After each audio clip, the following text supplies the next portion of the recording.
out how aggro does this. What? No, he drags out the Oh, I what? did it. What? You did it? Are we live? Oh, yeah, we're live. I did Okay, it. yeah. How does he drag this out? He goes, "What's up, everybody? Welcome to the Backliners podcast." What does he say? Thanks for Thanks for tuning in live. tuning in live to the Backliners podcast. Hosted My by name is, Aggro and your fellow fish barracuda here. and you know what? We have 80 carry synergy finally on We do? this episode. Yeah, I'm not very good, Oh, but I thought you do were a play support ADC. player. Oh man. I would Wait. say I have the least bad impact when I'm playing support because I can just That's exist. fair. 80 carry, the highs are high, Yeah. Mm-hmm. but the The lows are lows? low. I mean, They're really low. I kind of feel like that's just ADC in general, though. Yeah. It's kind of just feast or famine over there, and you're kind of just left alone to guide the jungler, especially on season 10. No offense to, I mean, you as a designer, Aggro, you left us to the wolves. Yeah, that's true. I do sit and vibe for a little while. And tonight we're going to talk about the big update 10.3 Season of Hope. So we're going to talk about that here in a little bit. Yeah, I'm filling in for Aggro on hosting duties for tonight. Hence the scuffed introduction. But luckily Barra and tried my best. Okay, this is No, I just mean I don't know okay. how long he drags out the what's up. You know what I mean? Oh, He does yeah, the that part, what's yeah. up, everybody, and I think I got that a little messed Mhm. up. But luckily you and I have stared longingly into one another's eyes before. While holding And hands. so right, while holding hands. How long ago was that? That I would have been in was. studio, so it would have been season. Was that you were a Bolt, I think that was right? last year. Was that season? The question: Were you a Bolt in season 8? Did we do? Yeah. We were Bolts. We were Renegade season 7, and then Bolts 8 Right, and 9. right. I knew you as a renegade when I first Mhm. started casting. I'm wondering if that was season 8 when we longingly looked at one another. Was it that long ago? It could have been. I'm sure we could look it up. I don't know how many tweets you and I are tagged in together. We could probably look up how that really began. I want to say it was last year. I want to say it was spring split or You might have been summer in your split. jumpsuit. You might have been in your yellow banana suit. Maybe not. I want to I say don't know. no. I think I was so enamored in that moment that I blacked out. You know, it's like completely gone from my memory. Is that bad that I still remember it though? Does that mean your moment was better than mine? I remember right. You had a terrible moment. I had a great moment. I have a vague recollection of standing there with you. I don't remember what I said. I'm sure I was all sweaty and tongue tied. And I don't even know how that really began. I guess through Ryan. You and I started talking more.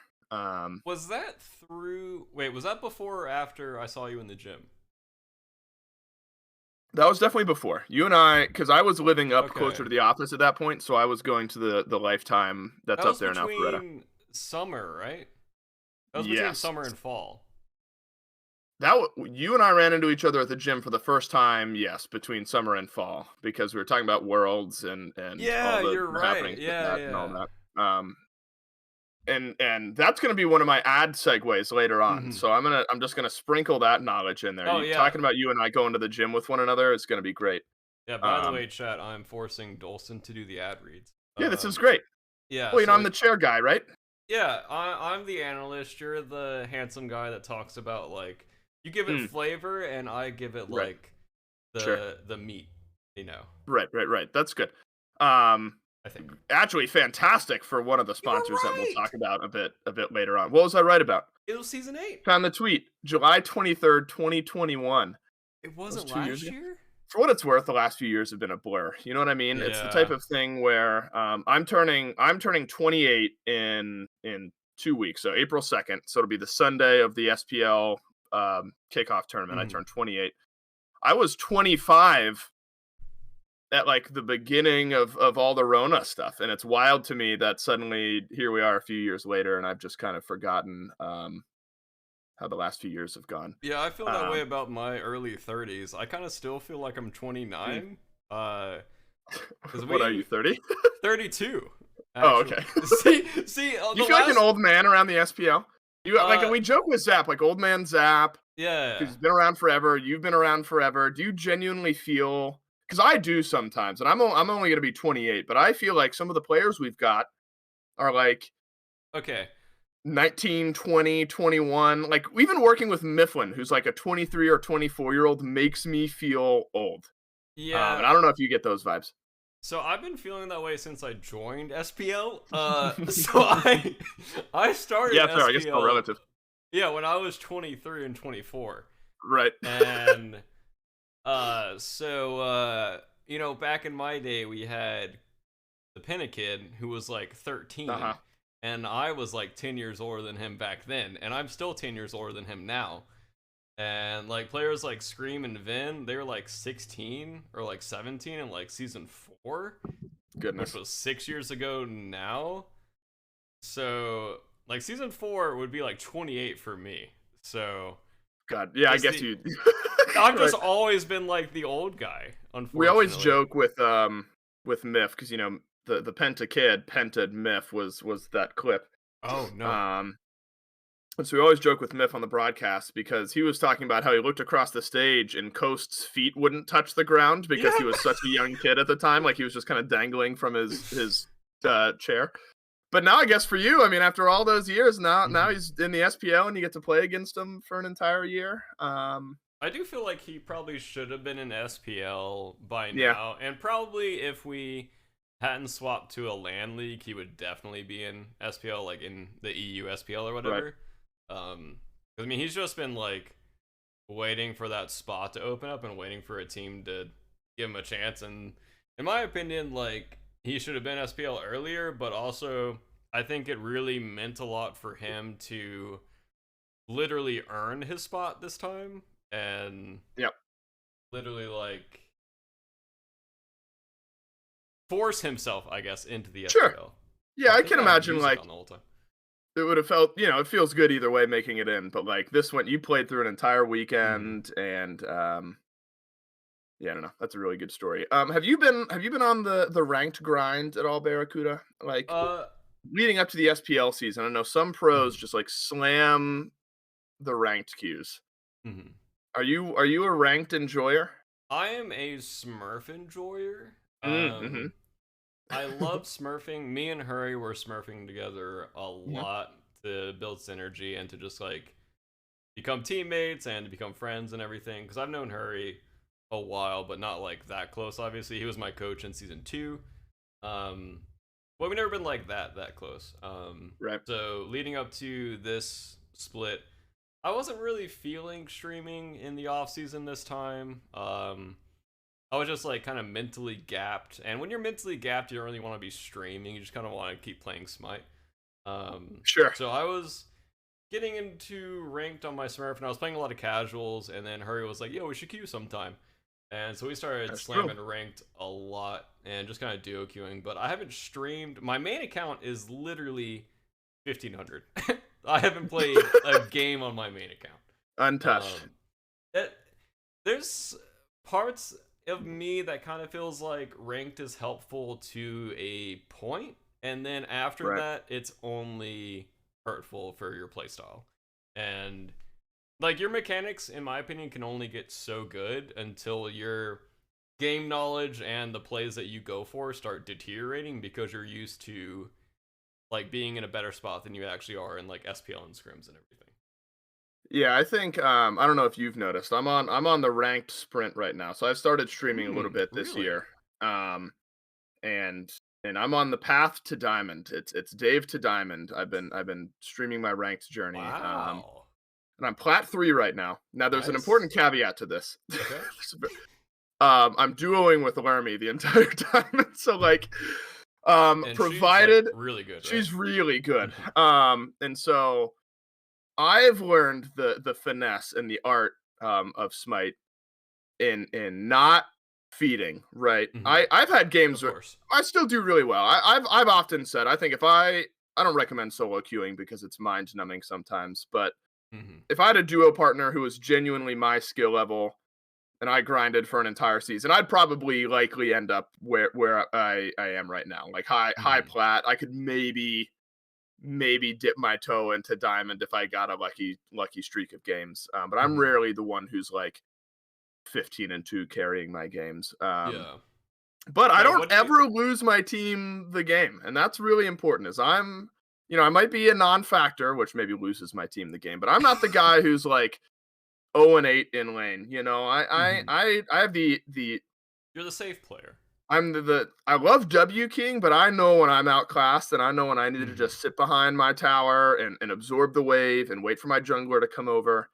Um, because as we've gotten up into the higher and higher ranks, and I'm playing against players who've got like their GM borders and stuff like Oh, that, I don't know yeah. how much that really matters, but like I'm like, all right, this person is probably mechanically a lot better than I am. Mhm. I can go into lane with full confidence. However, once things start going sideways, I'm like, the last thing I want to do is feed like a million kills over to this guy. And Mhm. so I'm just going to sit. I'm going to do my best. I might be a level or two down, but I'll catch back up. It's not the end of the world. So I will say, even if, I probably don't deserve like super high diamond, I'm at least hanging in there in all my games. Yeah, I think that's a important thing that more people need to know is Right.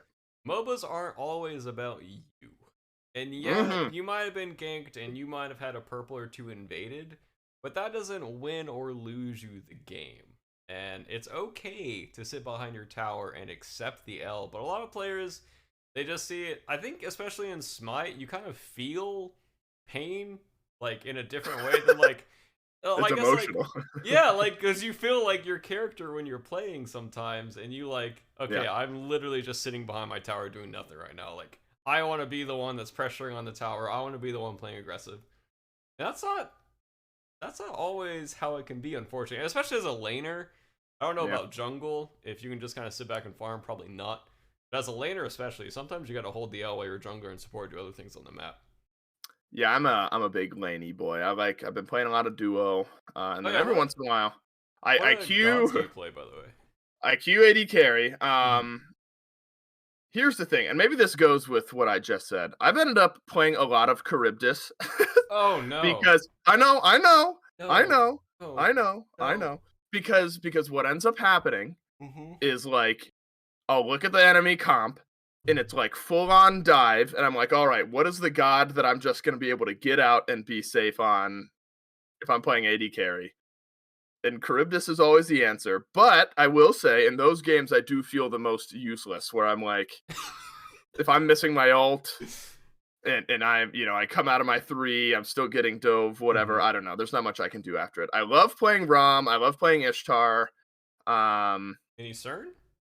I do play some CERN from time to time. I think I get hyper mentally scared in picks and bans. Like if I see an ounce of Mhm. dive, I'm like, it's got to be a Charybdis game. So, Yeah. and I have like no confidence in myself. I do love CERN, Rom. I play Mhm. some Iza, but like I don't feel like I can really fight a lot of the time. Like I get good wave pressure, Mhm. but I got like gapped by a Jabalanque in lane the other day who built like full ability damage and was just poking me, and I was left for dead. As in Zanami or Kryptos?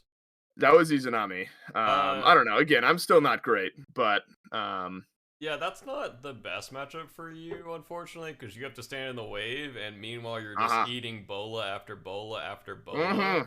So you All either right, good. like I feel seen. This is good. you either force the trade initially, or you just eat bola and bola and bola wave after wave, and you're like, this isn't fun. I can't even pressure the All right, good. wave. I'm glad I feel seen because that's Yeah, exactly what happened.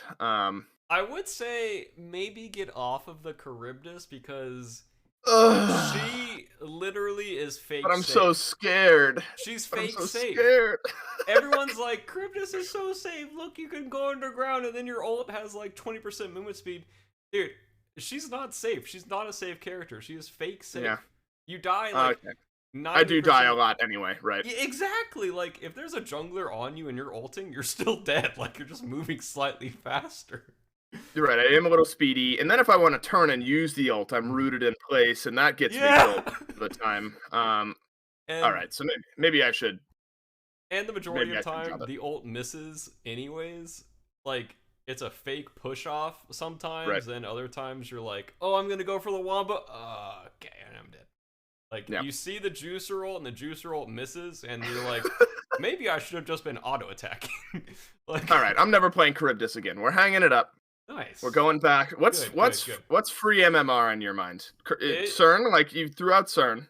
Ishtar, CERN, I think Hachi's in a pretty good spot. If you like Yep. playing safe, Jingwei is literally just a better Charybdis.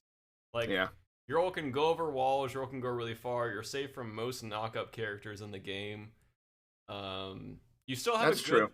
Also, Jingwei, a lot of people think Jingwei is like really bad in lane. She actually is a pretty good lane if your support has CC. Like, say you're playing with like a Sylvanas or like a Fafnir, and they root pull somebody into a knockup, and then you silver ult them after your knockup, and they're CC'd for like 4 or 5 seconds straight while you're drilling auto attacks in it. So Yeah, I think that's my. I think laning phase is how I end up picking my AD carries. I like Iza because I'm like I can just to the wave and auto it, and I like don't have to worry about pressure for a second. But then I end up getting owned by like certain matchups, and Charybdis, I'm like, okay, I can auto through the wave, and I can like go underneath and like under the water and dash away if I need to or whatever. I need to get a bit more uncomfortable potentially during the laning phase, even if it's not terrible, and it's a, just accept that it might be better later on in the game. it sounds like you would really like Hachi as well, because he kind of does Sure. everything, and in my opinion, he's safer than Charybdis, because I think Hachi Dash is much better than Charybdis Dash, or like underwater, whatever. Yeah, that's true. Because you can burn somebody's beads and then ult, and then as Charybdis, you turn around, you see the jungler, you're like, oh crap, time to press 3, and they just run next to you. Yeah, and I hate like, it. Yeah, and you're like, okay, let me give them a baby knockback while they like kill me in my ult. That's a really good point. Because I'm not really getting away. I am just delaying the inevitable, maybe. Yeah, that's a good point. I need to diversify. And I would recommend maybe like a little Chernobog gameplay, because you can get yeah, poked you would out. say Chern. Yeah, you can get poked out and then you can ult back to lane. So even if you like mess up a trade or two, and the guy like walks around the corner to invade your purple buff, you could just 1-2 the wave back, ult out of base, chase him down, buy your item, and play that way. Yeah, okay. All right. So the Dave to Diamond is going to resume some point soon, and then I'll change up.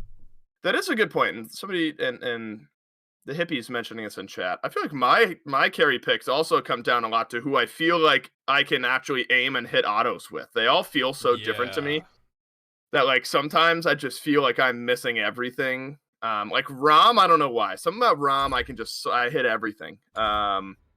He has very Charybdis, clean auto attacks. as much as we potentially dislike Cardi B, I'm feeling like I'm hitting those autos. So I need to figure out my AD carry pool. All right, we're gonna give this a try here, Bera. Sure.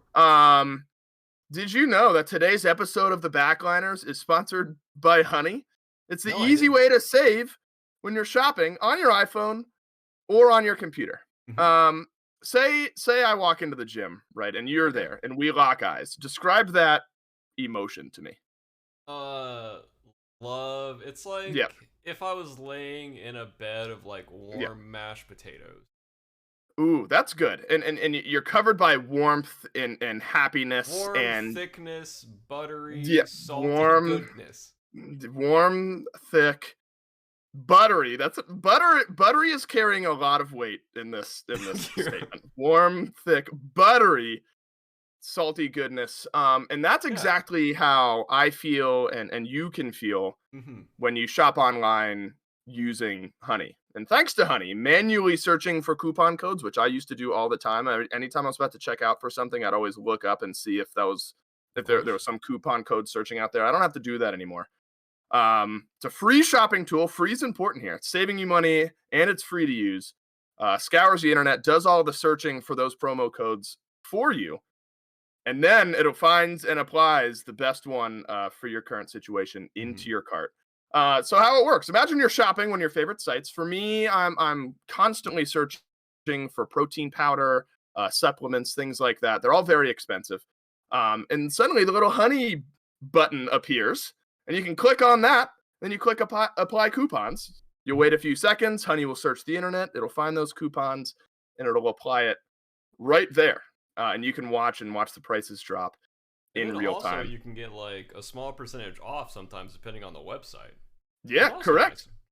Which is amazing. And as I mentioned, I use stuff like this, and honey is a great example of it. I'd use honey when I'm trying to buy all those expensive protein powders. I'm talking like Mm-hmm. $60 a tub.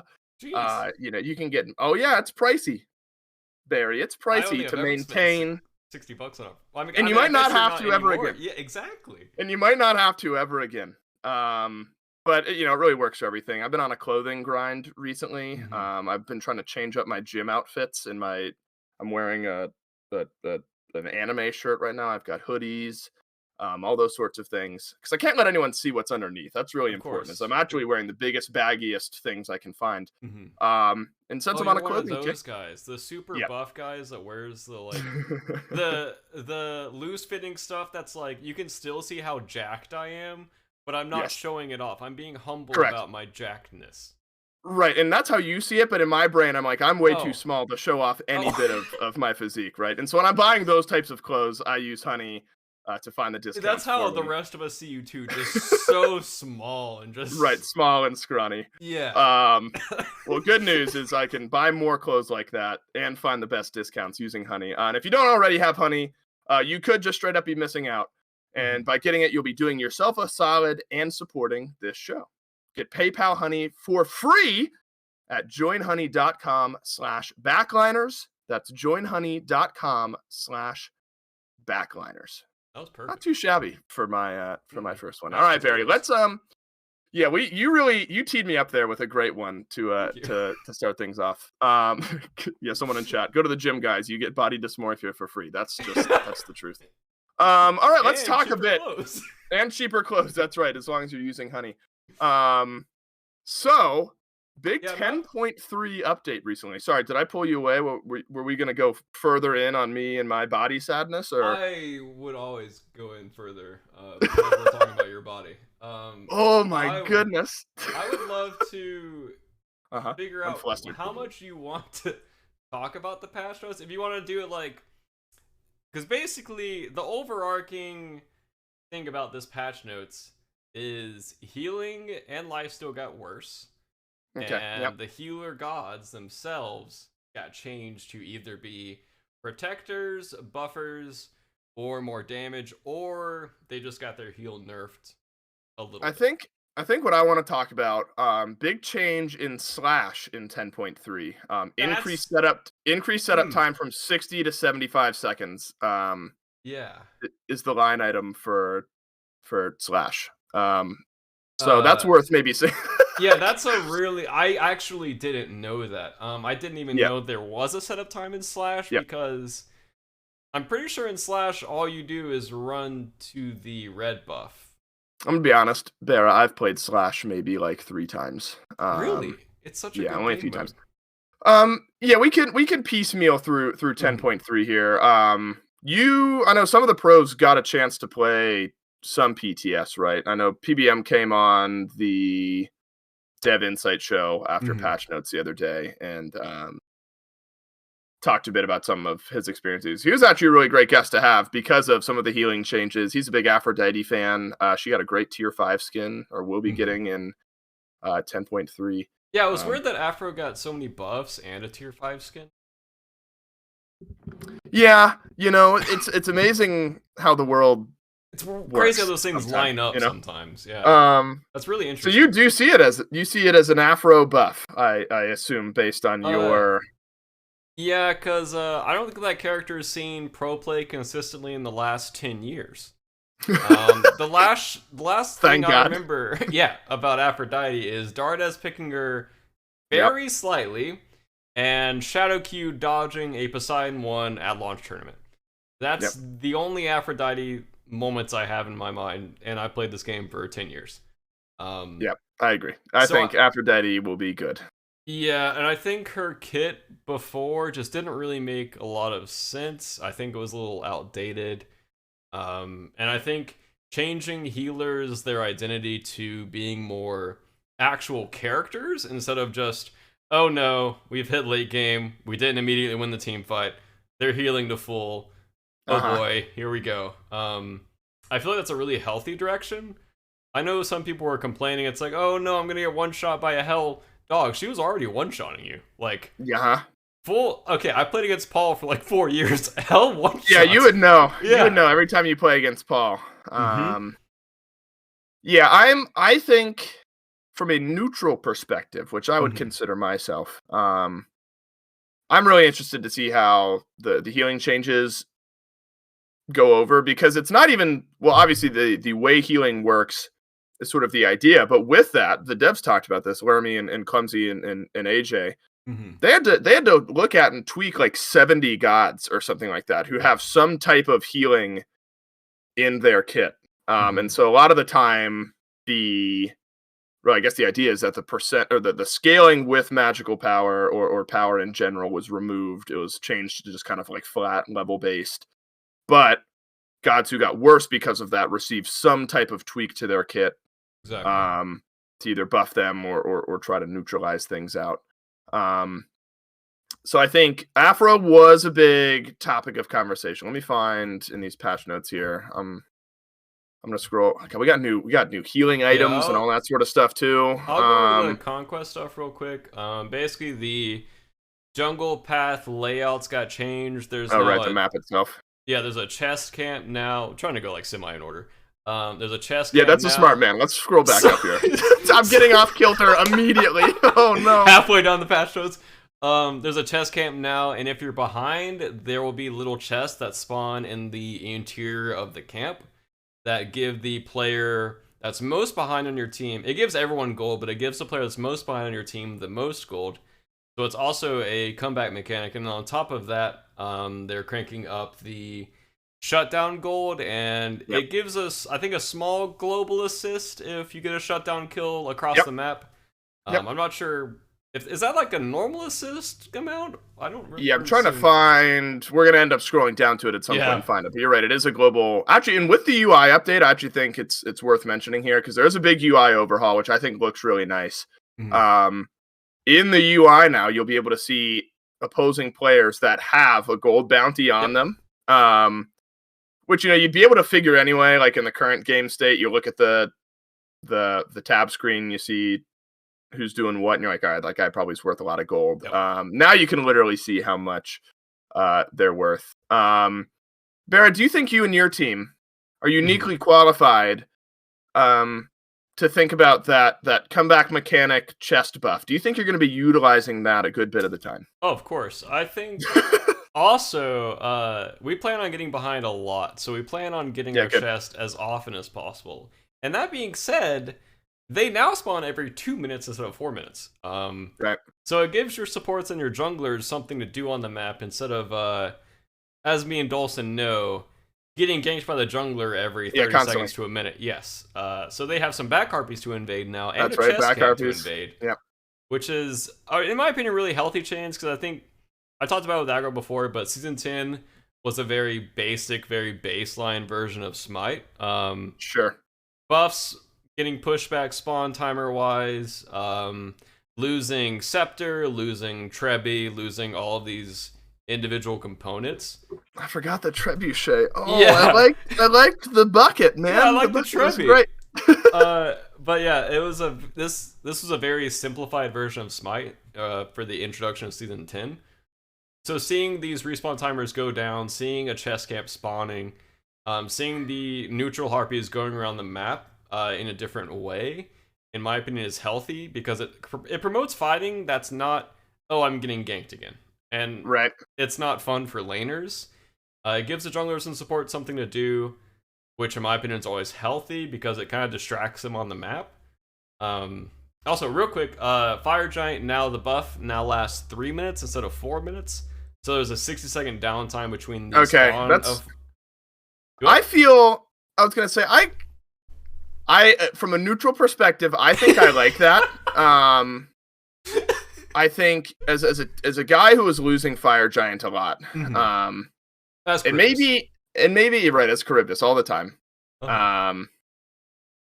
Maybe as a caster too. I think I like the potential of a team that's down to push out a few more waves, know that the opposing team is not on FG during this 1 minute, and then try to set up some ward coverage, whatever, and give a chance at either a fight or a steal or something like that. Because I feel like what we saw during the promo tournament, the SPL, finding the last two teams, was a lot of the team who was like super far ahead would get FG. They'd run, they'd siege, and they should be really far ahead as they were. But then immediately when that FG wears off, they were able to maximize it, which is a skill in and of itself. They drop a Phoenix, whatever, go back, reset. By the time they're back and reset, the Fire Giant's back up again, and the opposing team on defense never really got a chance to step foot outside of their base. And I think you could make an argument for both. Like, you're so far ahead that you deserve, to have that type of commanding map state. But again, from a spectator point of view, I like setting the scene where there is an extra bit of time between the buff falling off and the next one respawning. But I don't know if you feel one way or another as an actual player. Yeah, I completely agree. Because that minute was always a very awkward minute in scrims and in ranked. So it was like, do we want to spend this time sieging a Phoenix for the last minute, or do we want to reset and just set up wards? So now, in my opinion, it kind of just, like you were saying, kind of like forces you to reset, forces you to like reset vision around Fire Giant instead of doing this awkward dance of, do we want to siege? If one of us dies on this siege, we lose Fire Giant, which is like a weird feeling. And it's because it's never happened before that there was always like a minute buffer. So I think that brings it back to the healthy minute buffer, and kind of also doesn't feel as suffocating when you lose Fire Giant, because it's going overall from 4 minutes to 3 minutes. Right. So you only have to defend theoretically for like 2.5 minutes between them getting Fire Giant, either resetting or walking down to your base. So I think for players, it also kind of allows for a comeback mechanic necessarily, because you have less sieges to defend now. But I think it's a healthy change. I think it also like speeds up the pace of the game a little bit. Yeah, sure. I mean, because it was, what was it last year? 4 minutes of actual buff with a 1 minute buffer on the end for a 5 minute respawn. Yeah, because I mean, you're right, because there will be situations, I'm sure, this year where a team gets absolutely stuffed on an FG siege, like the first attempt, and then we literally sit for the next 4.5 minutes waiting for it to respawn because nobody wants to do anything until the next FG. So now at least it's a minute shorter, I guess. Because that's actually danger territory for casters. The 4 minute block, especially when it's like Myth and I together. Yeah. And it's like, if it's a high intensity game, we stay dialed in. But if there is room for joking, if it's sort of a chill, like mid-year game, less impactful, that's where potential for off the rails gets a bit higher. And I'm definitely at high risk to that. So we'll see. Blame you. Like, what are you supposed to talk about for 4 minutes while you watch? It depends how far. Depends how far into the game we are. If it was like the first FG, and there's still like some scaling to be done, we can still talk about, all right, in the next item or two, this is maybe who's going to be in a bit of a better spot. But if you're like 30 minutes, 35 minutes into a game, it's already been a couple FGs. Map state is the same. Everyone is scaled. I mean, you can kind of reference back to like what has been going well or poorly in team fights, but a history lesson, a little bit of the game. Like here's what's happened. And then you look at the clock and you're like, oh my god, that was only a minute. I've got 3 more to cover. Yeah, it happens sometimes, and that's when it's like, all right, I gotta just talk about something else entirely. So we'll see with FG.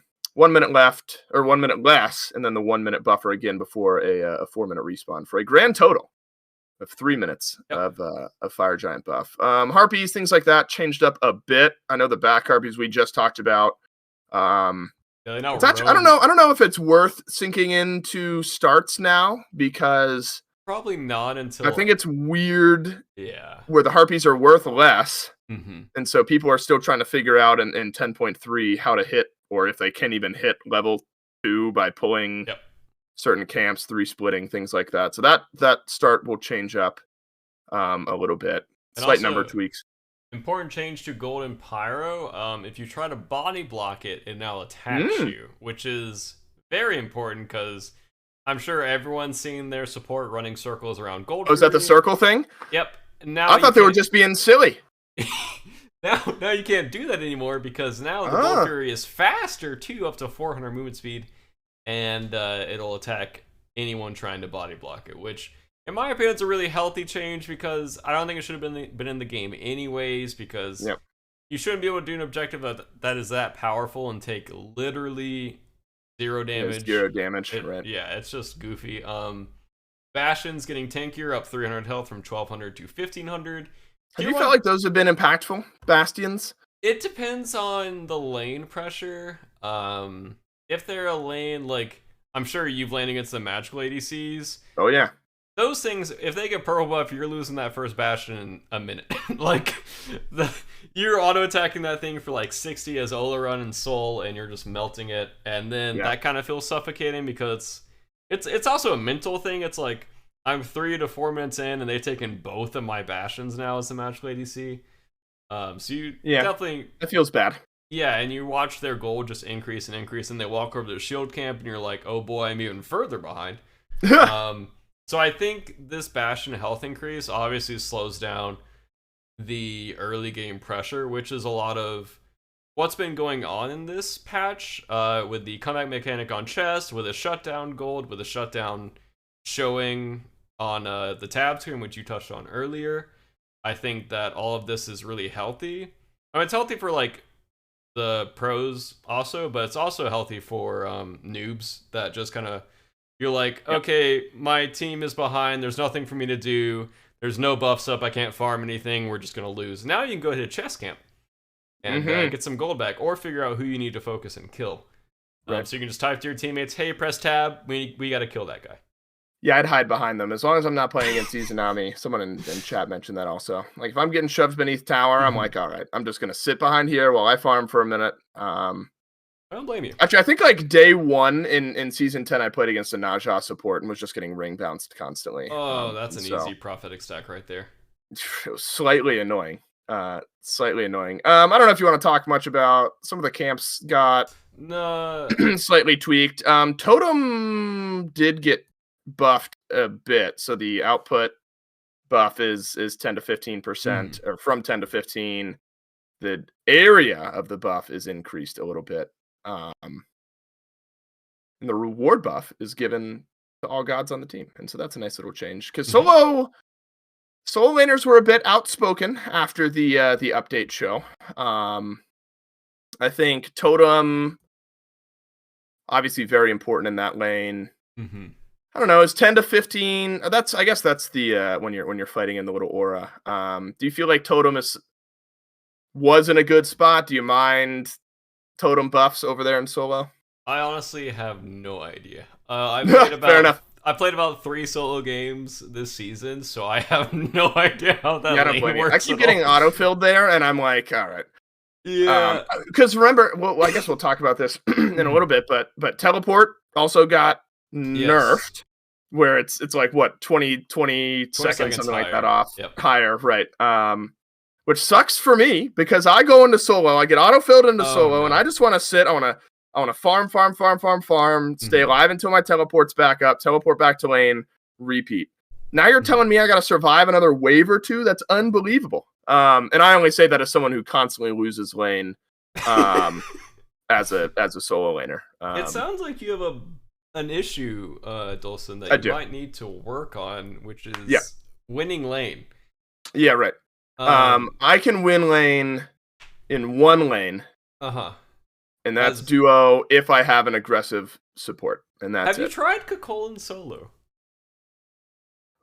Managing rage is intimidating to me. It's okay, so I don't manage it at all. I just hold my W key.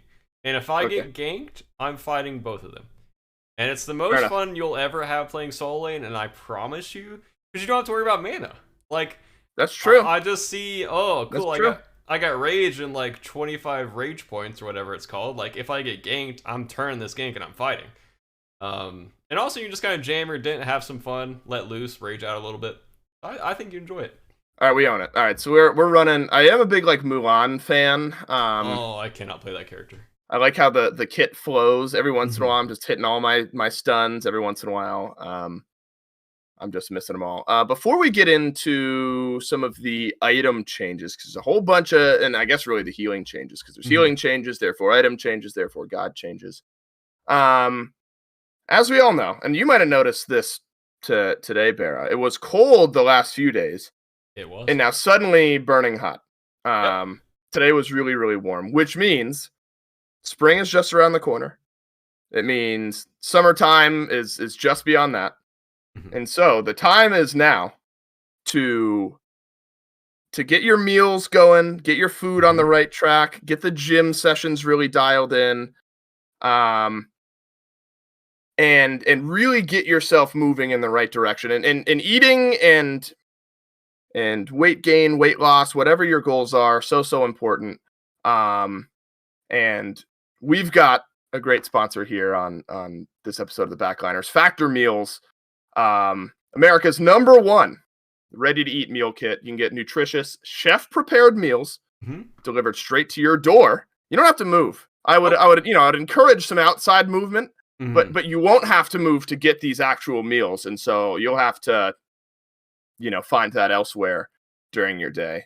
Which of course then leaves you time and energy to do just about anything else that you're looking You to could do. literally heat up the meal for two You can. minutes, and then That's right. on your way to the gym, eat the meal. That's Which I right. don't. You wouldn't know about this better than I would, because you've been working out a little more based off of our bodies. Um, Well, you wouldn't know because I'm covered from head to yeah, because toe. you're And covered. That's really hiding the physique. right. Um, I guess that'd be a good thing to eat right before, Yes. maybe. Okay, there you Absolutely. go. Absolutely. And Factor can help you on that journey. Hmm. Um and for me right now, so I'm in a process of losing weight, and so I'm cutting calories pretty heavily. Um and a service like Factor is so helpful for me, because they've got a whole lot of meals, 550 calories and below, which is awesome. I can eat Hmm. 4 or 5 of those in a day, a good amount of food, and still be kind of hitting my own personal goals. I am really bad about finding variety in my diet when I'm just cooking for myself. If I go to the grocery store, I buy all the individual ingredients. I end up eating the same like 6 things Yeah, you were telling me you were constantly. just eating steak and rice last time, I think. Um, Yes, it's a lot of ground beef, a lot of Hmm. rice. During this time of year where I'm losing weight, it's even leaner ground beef, but also chicken and broccoli and those sorts of things, Oh, you're on the. which sounds as bad as Mhm. it is. And luckily, if I'm powering up for springtime and summer with Factor meals, I don't have to worry about that because all of their meals, chef prepared, amazing ingredients, beautiful taste, Mhm. and all you've got to do, stick it in the microwave, heat it up, and enjoy it. And I think one thing that's really important is not everyone is on the same angle with their food and what they like Mhm. to eat. So there's vegan options, there's veggie options, and Factor has all of that factored in to their options. Clean. Um, Head to factormeals.com/backliners50 and use code backliners50 for 50% off your first box. That's a great deal. A lot of food. That's code backliners50 at factormeals.com/backliners and use code backliners50 to get 50% off your first box. And I'm not kidding. It's a great deal. It's a great service, and it's very helpful for me and someone who's not very food creative. Mhm. Um, and even just learning new I mean, new I recipes from a service like that. I will say their vegan meals were delicious. So I got them right when I first transitioned to going vegan, That's and right. I was very surprised. Well, there's just this, well, that's another topic. I won't get into that. Yeah, vegan meals delicious. I was about That's to right. go off on a terrible tangent there. Won't go on. Barry, if I don't see you Back. walking into the studio with something that's not bread and Mhm. banana, I want to see you walking into the studio with a nice Factor Meals box. You're Mhm. gonna make all the other pros jealous. They already are Um, jealous of my bread. they already are jealous of your bread. You're absolutely Yeah, correct. I last year I came to the studios. I had some toast with some hummus and some hemp seeds, and I got added by Smite Pro that they didn't know what I was eating. So it Yeah, was because that's You know what? Something wrong with hummus on No. toast? You know what? Okay, good. You know what, Barry? You do you. Yes. You do you. And for the rest of us, we'll go to factormeals.com/backliner50 to get 50% off our first box. Thanks to Factor for sponsoring this episode of the Backliners podcast. All right. I'm bad at hosting. We've run really long here. So we can kind of summarize in the next 15-20 minutes or so some of the big changes. So healing, we've mentioned it. Global anti-heal buff gone, by the way. That's right. What is it? The brawling or whatever they called it. I don't know. That's out of here. Get it out of my game. Shouldn't have been in there to begin with. It was a band. Out of my face. That's right. So there's no power scaling on any gods for any of their healing abilities. Like we said, there's like 70 something gods that have healing in their kit. There's no more, flat rate per level plus percentage of power on any healing abilities, which is big. Mm-hmm. Aphrodite and Hell exclusively will receive level-based scaling on their healing. Every other god has no scaling, only ranking it up, or buying a healing increase item will increase their healing. You're right. That's such a huge change. Aggro needed to take a quick breather. Summary, how would you... No, I'm handing it to you here soon. Okay, good. How big of a change do you really think this is for Smite and meta and what we're going to see in general? Massive change. I was talking about it on stream yesterday. I think this is one of the biggest changes to Smite ever.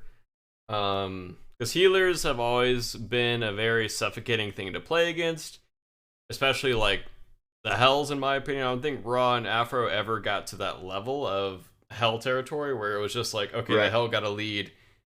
We buy anti-heal and it seems to not matter and we just lose. So I think now they've completely taken off that knob of magical power and changed Hell to be more of a buffer, giving her attack speed on her 3, making her Dark Stance 1 go through walls now, so she's more of a fluid character that just does damage. Obviously she heals too, but after a reset, the enemy team's not going to be full HP. You can still leash the Fire Giant, you can still leash power, you can still leash gold without feeling like, okay, we didn't kill anyone and now we lose the fight and now we lose the objective because like one person didn't CC properly or they just like sprinted away from us, and that's not a very fun way to play Smite in my opinion. Just doing that little dance. So I think this is a very healthy change to changing Aphrodite to being more of a protector, changing Hell to being more of a buffer damage dealer, changing, like you said, every other healer, the 70 other ones or 68 other ones, to being more either just worse at healing and worse at sustain, or their damage options got buffed. And I think this is a very healthy change because healing has always been an issue in Smite. And this will probably create some other issues, but I think these other issues are much more tunable than healing as a whole. Yeah, I don't know. I tend to agree with you. I think, again, I'll offer my perspective as a spectator. It was frustrating sometimes watching games where both teams would have some level of sustain, right? You'd sit around the FG, you'd poke and prod at one another, and then both teams would step back. They'd sustain up. One team has a Guan, the other has a Hell, whatever. And then for 5 to 10 minutes, like sometimes literally 5 to 10 minutes, we're poking, nobody finds that opening, we're backing up. And so from a spectator perspective, I think it might force teams to play more intentionally. You can't just eat all of this free poke, and potentially changes up how we see things. Do you think? I know one bit of feedback I saw a lot of was on the flip side, and you mentioned it a little bit with changes in overall healing. And I sort of mentioned it just now. Do we think poke mages, poke carries? I mean, I don't know what kind of poke tanks we got, but poke in general. Do you think that receives an inadvertent or almost a side-by-side buff because healing in itself got changed a bit? Yeah, I'd say absolutely. I think the poke mages were already in a good spot throughout this meta. I think at the The qualifier tournament, we saw the Merlins, we saw the Tiamats with the Book of Thoth and the new tablet, which are like poke mages in general. I think healing was kind of pushed out by them anyways. Mm-hmm. So I think the poke mages, like you said, just got better in a different sense because now it kind of takes that healing option away and allows for the poke mages, like other poke mages, to come into the meta a little easier because they don't have to worry Right. about, oh, the crazy heals and oh, the resets. And I completely agree with you, by the way, on those fire giant dances of like the Yeah. Guan Yamoja team comp versus like the Hell team comp on this side. And it's like, okay, the Guan Yamoja team comp can't initiate on the Hell, so the Hell Right. with breastplate can never die. Oh, neither team wants to pull fire giant, so it's like, boy, like that Right. is You the know, worst smite. I love a good suspenseful moment, right? Mm-hmm. Those are some of my favorite moments to build up, and really be dragged into it. I did have a mental threshold though when suspense stopped being suspenseful and started feeling a bit tedious. Yep. Right there was a fine line where after a few minutes of like, oh my god, who's gonna find it? Where's it gonna come from? Turns into, oh my god, please, someone like find Mm-hmm. something. Where's it gonna come from? Someone leash a fire giant and commit to it, Right. please. Right. Just start it and see what happens. So I think I was somewhere in between where I love those moments and Mm-hmm. didn't mind the sustain because we got a couple looks at potential initiations and teams didn't have to full reset if they got poked out too heavily, Yep. whatever. But there is a delicate balance there where full sustain made some of those Mm-hmm. dances Okay, last a little bit longer. I'll touch on the items real quick. Yeah, let's do that. Asclepius now has an aura that 30 allied gods within 30 units have 10% CDR. That's a very small radius, by the way. That's like half of the auto attack range. So Yep. you need to be close to people with Asclepius. New rejuvenating heart. It's got 70 magic power, 300 health, 300 mana. Successfully hitting enemy gods with basic attacks and abilities provides a stack of 6% healing dealt that is consumed by the next ability heal used. Has a maximum of 8 stacks. I don't really know of a good way to use this item. Yeah, I'm trying to think who likes this. I was Basic think attacks and abilities. I was thinking maybe like a soul item on your Yeah, one, and you just get like a fatty chunk heal there. But I don't know if that is changing the scaling or giving me a burst heal. I haven't experimented with that item.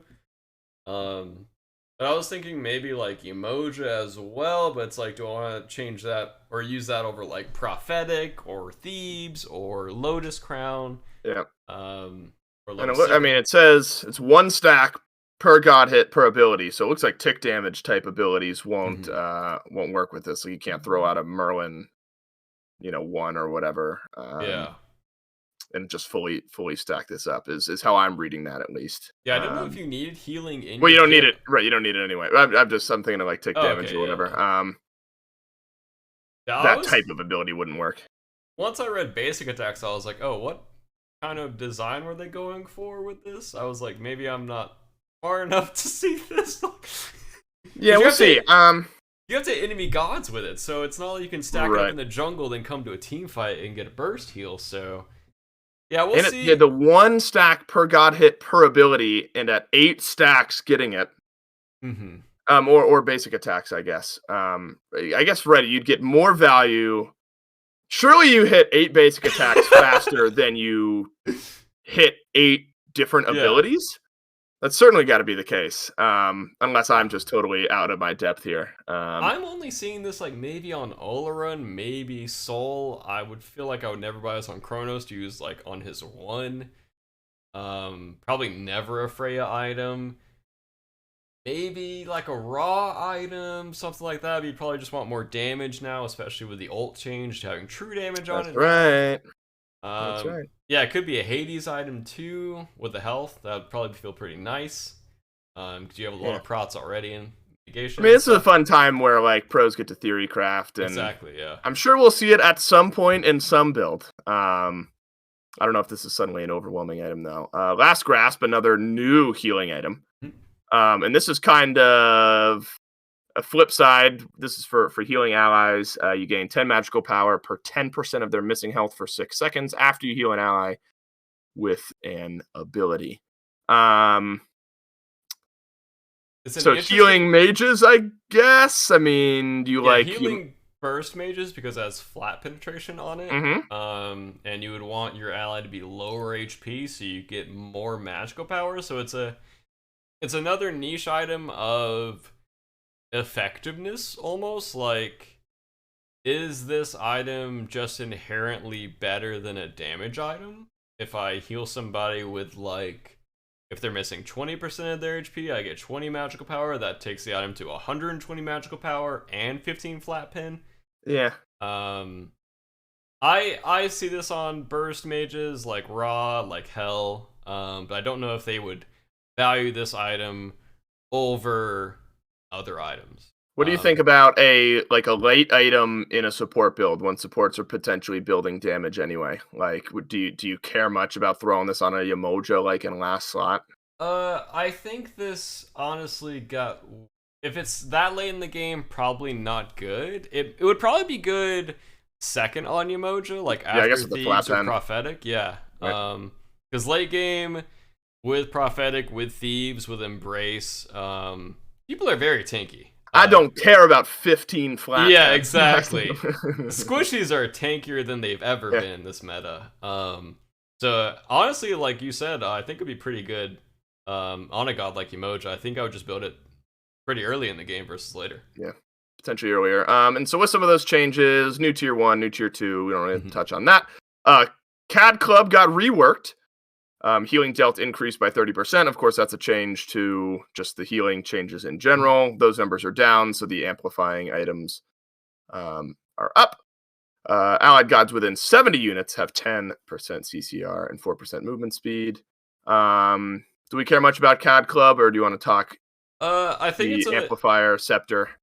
I think it's an interesting item. Probably good against CC comps. Also, the fact that it's 70 units versus 30 units, you can use this much easier in a team fight positioning wise than the CDR item earlier.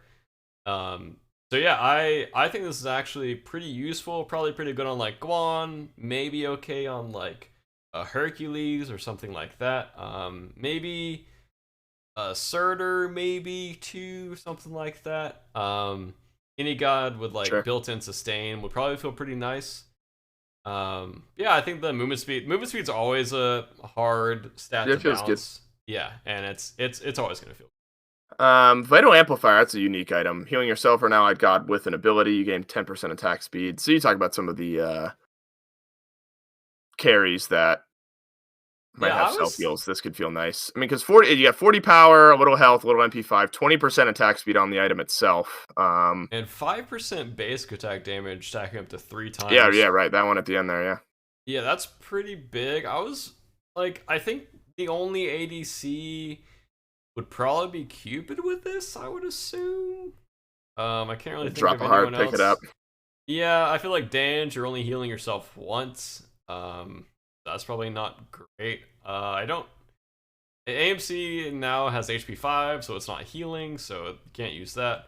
I don't think it would proc on CERN's summer stance, or spring stance, sorry. I don't think you would on Neath, but maybe. God, imagine if it did on CERN's Lifesteal stance. Yeah, dude, he would be cooking. You just own. That'd make that the best stance in the game, dude. Yeah. That's a cool item. Yeah, maybe a Neath item, but probably not. I think it's more of a Cupid item in the ADC tree anyways. Yeah. It's pretty good on Amma. You probably stack it instantly. Chalk, you stack it instantly. Sure.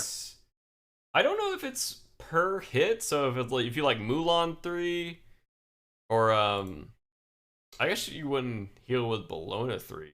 Would that count with Bologna 3? It is healing. Yeah. So maybe Bologna item, possibly. She's just auto-attacking me to death. I love it as a carry. Yeah, this is one of those items as a caster I'm to keep my eyes on. Yeah, because there are potential uses. Yeah. Yeah, right, because the attack speed also stacks, I believe. It's not just the basic attack damage. So if both stack, you're getting a hefty chunk of attack speed. Well, an ADC going crazy. Yeah, it's going wild. All right. We can speed run through some of these Sure. here. Sekhmet's Scepter. This is basically because there was a lot of CDR changes in this update. It's another healing one. If you heal yourself or an allied god for the next 6 seconds, each time you guys damage an enemy god or each time you damage an enemy god, period, your non-ultimate ability cooldowns are reduced by 0.5 seconds. Can only occur once per second. I don't know. I can't really do all the math on this all that quickly. If you maximize this fully,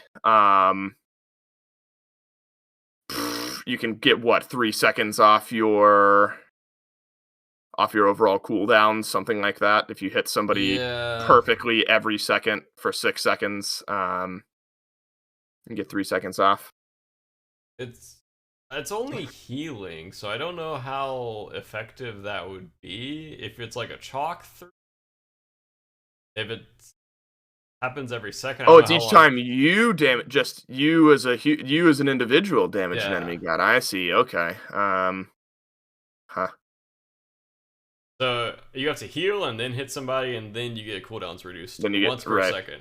Right. A little bit of a confusing passive for sure. Right. That lasts for 6 seconds, but you only get 0.5 reduction. So you can only get half a second off every second for 6 seconds. I'm going to assume that means 3 seconds. What do you think, niche? We're going niche, good, bad. And that's our scale here. Niche because I don't fully understand the item and its effectiveness. Yeah, fair enough. I don't know how often you would be really utilizing this effectively, like you were saying, to like maximize its potential. Yeah, that seems too complicated for us ADC players to buy. My brain, small brain. I want attack speed. I want damage. I want numbers. Right. Some yellow damage. Yeah, right. Yeah, now there's erosion in the game. Basically, it reduces shields by 30% within 30 units, which again is a small radius. Also, every time someone places a shield within 30 units of you, you gain 15% movement speed for 4 seconds, and it can occur once every 10 seconds. So against gods like Geb, against gods like Nike, might be good against your Moja as well. Probably good against Shell as well, potentially. What's the units? 30 units. Remember, that's you said that's small. Pretty close range, right? Yeah, and I think it will be kind of hard to utilize unless they have a lot of shields on their team and you're always feeling good. The prots aren't high. It's only 30 fizz, 30 magical, 350 gold, but it is kind of cheap at 2350 gold. It's an okay item, I think, but a bit niche. But a lot of anti-shield items. Gem of ISO also got a buff. Gods you have hit have their shields reduced by 50% for 2.5 seconds, and that can only occur every 10 seconds. And then Deathbringer as well lost the damage reduction debuff, and they added healing reduction, shielding reduction, and increased the duration on it. So kind of giving ADCs their own ability to shadow steal people again by reducing their healing and reducing their shields. I think this also feels better for ADC players that don't have to rely on other people to sunder people or to onk people. You can kind of do it yourself through the crit tree, so I think that this allows you to feel more individualized, in my opinion, of your approach to the game as an ADC player, which is good. Claw Shard nerf, Med nerf, of course. We got a million starter item changes. Since we're going a little long here, and that's my fault because I'm inexperienced and I'm not aggro. Well, I can touch on the important ones if you want to chill. I don't want to just sit here for a million minutes while you slam all the important stuff. I can do it. Don't you worry. All right, I'm gonna kick my feet up then, Barry. Yeah, and you give it a sprint. Basically, as I went over earlier, damage goes up on basically every starter item. Life still goes down. Death's Embrace now has a passive of every time you hit a god, it reduces your non-ultimate cooldowns by 0.33 seconds. It's not that big. It's not as good as the Deathbringer, obviously. That takes a second off every time you crit. Death's Temper, Killer Assist goes from 5 to 10, so you instantly get a full temper off of a Killer Assist. Cowl Shift, as I said earlier, more power, less lifesteal. Same with Death Toll earlier.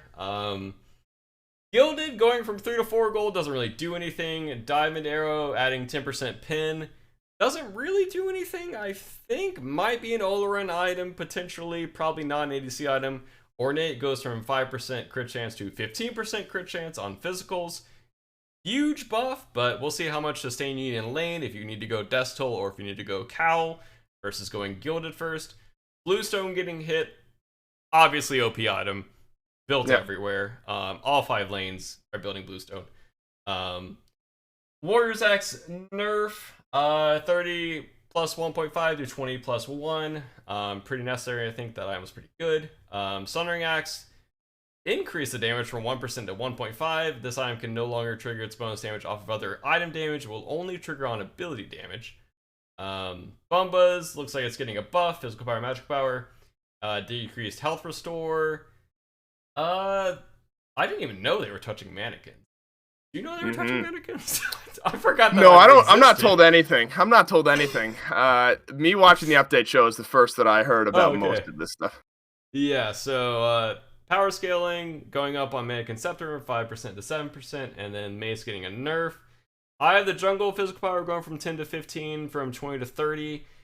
Maybe utilized in other roles besides jungle. This is a pretty nice buff, especially with the Bluestone nerf. We might see like Soul Laners using it. We might see ADCs building it. It's a very interesting item, I think, and this buff kind of brings it into other territories of burning objectives and everything. Especially Seer of the Jungle getting buffed as well. Physical power, magic power, and physical procs all going up.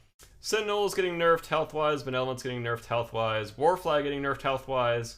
Vamp Shroud, of course, getting shifted, as we talked about. Devo's getting shifted. You're killing it. I think with... I don't want to cut you off because you're really on a roll. You can go. All of these items, all healing items, feel like their healing is just decreased, and then they got a some type of buff. And similar with the gods, the healing gets decreased on the items, and then they get some type of buff to kind of counteract it. You're about to talk about Bloodforge, 10% attack speed on it. Are we slamming it? Very attractive. This item got movement speed on it too recently. Well, not too recently, but it's had movement speed on it for a while. I think giving this item movement speed and attack speed is kind of juicy while nerfing Death Toll. So maybe you can go like a little Cowl with Bloodforge and be a little Zoomer boy. Oh yeah, fast, and then also Boomerang getting touched as well later, so we can be some super fast ADC boys now. Soul Eater getting shifted as we talked about. Aussie getting shifted as we talked about. Hellcrine's getting a straight nerf. Holly getting a straight nerf. Magus getting a more damage, less lifesteal. Pythag's getting more power, less lifesteal. Soul Gem, same thing. Bancroft's Destiny was not happy about this. No. I was trying to think. No, go ahead. I'm thinking out loud. Mana getting slightly buffed, 150 to 200. The passive floor going from 25% to 40%. So you're getting the maximum potential way quicker. But the lifesteal getting nerfed from 35% total to 20% total. So a pretty hefty nerf to Destiny's Scylla Bancroft's build. Yeah, and Typhon's Fang, the pen went from 10% to 20%, which I thought was massive. A big old bump. Magical power also got so it's lifesteal from 15 to 10, so 5% less lifesteal. Healing from lifesteal from 25 to 15. Those are decent shifts. But the cost went down by 150, while power went up 15 and pen went up by 10%, from 10% to 20%. Typhon's Fang feels like a pretty decent shout than Barry. I think it's a very overall good item. Yeah, but see, I don't envy the designers on this, because you're tweaking such a core part of the game in healing, and then you've got to go through all the items, all the gods that use that mechanic, and try to tweak them accordingly. Which is still exciting for me as someone who gets to sit back and watch all the builds and things. They're going to come out around the corner. We can wrap up here with general ideas, the general item balance. They kind of separated it into the different roles. Solo lane, teleport, nerf. Frostbound, Runeforge, Oni Hunters changed a little bit. Oni Hunters, really the damage mitigation got tweaked. Do you think you know enough or feel confident enough in solo in general, feeling like it got better or worse in 10.3? I think solo got healthier.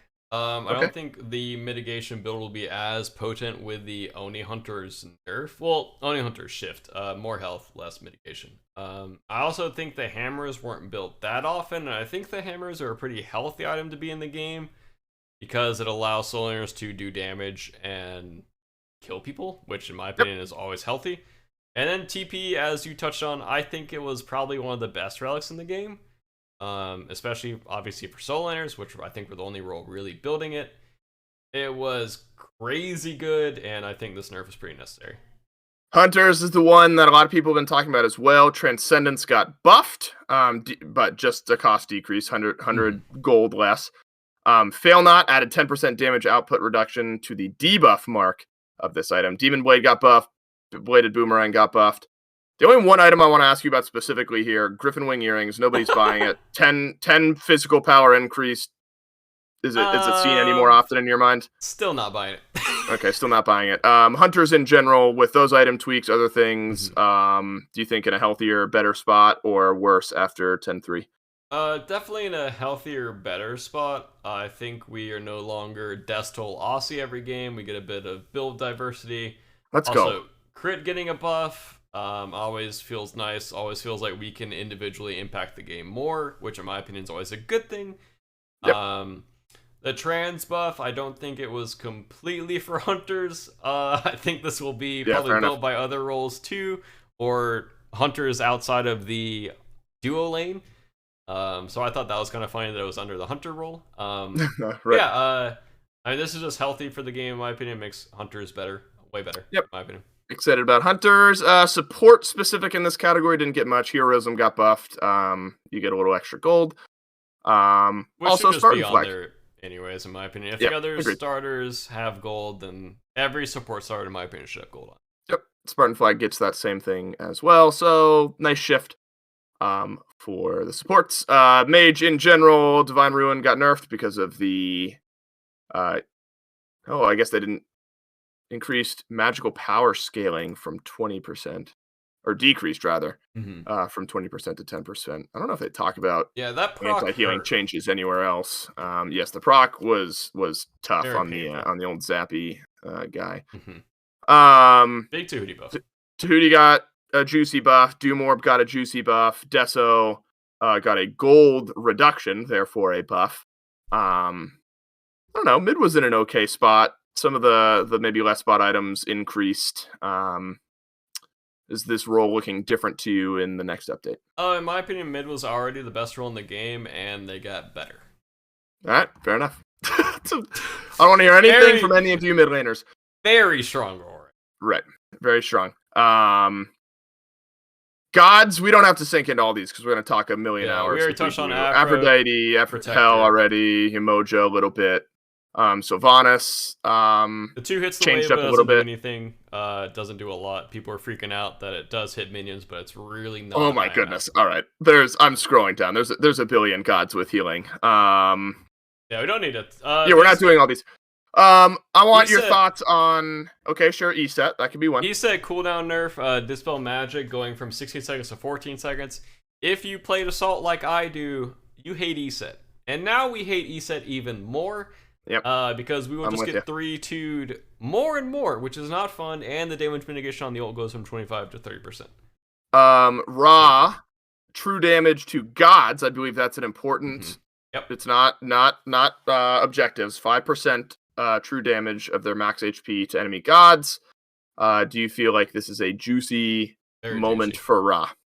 Yeah, I think Ra is also very healthy for the game in general. I think it's also very healthy for SPL. I think seeing those big snipes is always very exciting. Not the funnest thing to play against most of the time. It's like a Thoth ult sometimes. You just kind of get slammed and you're like, oh, I should have Aegis'd. Yeah, I think this change, as we've touched on earlier, healers getting healing nerfed, more damage. I think it's healthy for the game overall. Definitely. Sure. Horus unless you have 10-second dash, by the way. Horus dash goes from 16 seconds to 10 seconds. That boy's going to be birding around everywhere, going to be flying around. The other big change I was going to touch on. Anubis can move now. Yes, Anubis Oh, can he's walk using in his his one. one. Yeah. It also does the same amount of damage, but it does the ticks faster. Instead of 0.5, it's 0.25, so you can stack the passive faster. Bakasura 8 minion goes from 15 seconds to 8 seconds, almost a reduction in half, which is kind of crazy. I don't think we've seen a reduction like that before. Camazot's getting changed to being anti-heal, less healing, of course. Cerberus is now the best anti-healer in the game by far. His passive got cranked up all the way.